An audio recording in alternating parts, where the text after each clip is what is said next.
ask for the wisdom. So wisdom is given free by God himself. And there are two things you can do with wisdom. You can use the wisdom to destroy, and you can use the wisdom to build.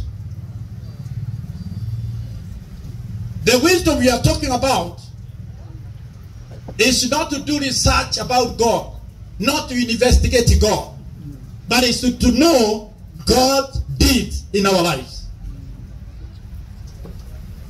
So I want to say this morning, as I read this word in the book of James, chapter 1, verse 5. The Bible says, if any of you lacks wisdom,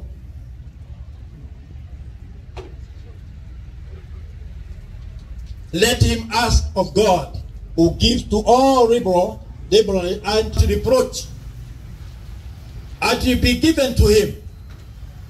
But let him ask in faith, without doubting. For he who doubts is like a wave of the sea, driven and tossed by the wind. I thank God for those who believe in wisdom, because in wisdom, it's not only to serve God, it is also extended to serve your family, to serve the nation, to serve your community. So that's why James is saying, if you lack the wisdom, just ask for it. And when you ask God that wisdom, he is so kind and jealous and generous. He will give that wisdom. I believe here there are those who are coming to have certificates. There are those who are coming to have bachelor, those who are coming to have masters, and even PhD.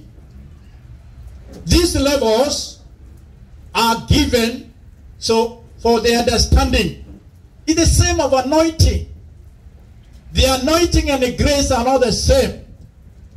You can be both the pastors, but the grace is different. True or false? Is that true? You can be the same position as bishops, but the grace is different. So why do I say this? The church must embrace wisdom. The church must embrace wisdom. That time of when you are born again, it's gone. We need to come out from that kind of foolishness.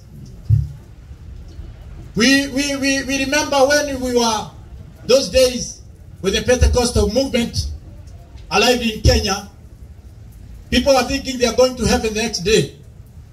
Today they have not gone to heaven, they are still here.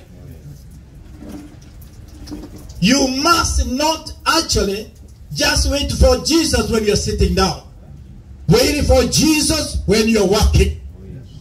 Wait for Jesus when you have the wisdom. Because wisdom is an impartation. You give this wisdom to others. Somebody said, the only place you can find a lot of wisdom is the graveyard.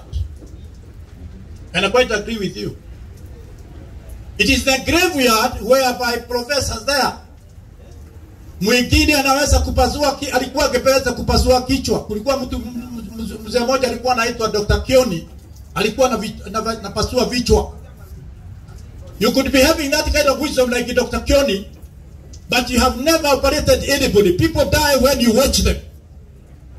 And you are still in the grave without operating anybody. You are useless.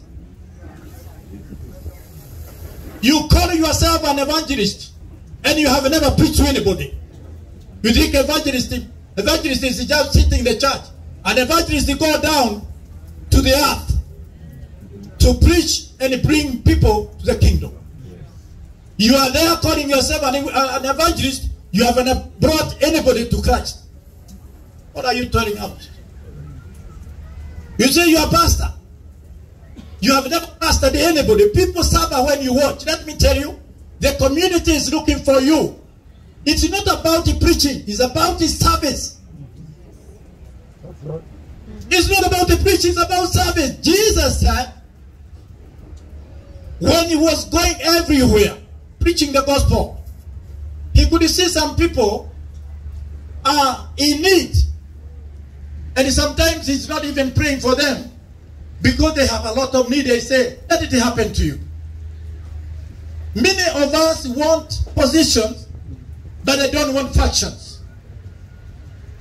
Tunataka tu jina ipandikwe pale kwa karatasi. Let me tell you, the ministry is not about the paper. The ministry is about you. Yes. So today, as you are going to be honored and be given your certificate, you must really go back to where you came from. Whom have you imparted? Umebadilisha nani? Ni nani umebadilisha? Ni wewe tu unajulikana kwenu, ni wewe tu umeokoka. Jirani yako hajaokoka, wewe ndio umeokoka tu peke yako.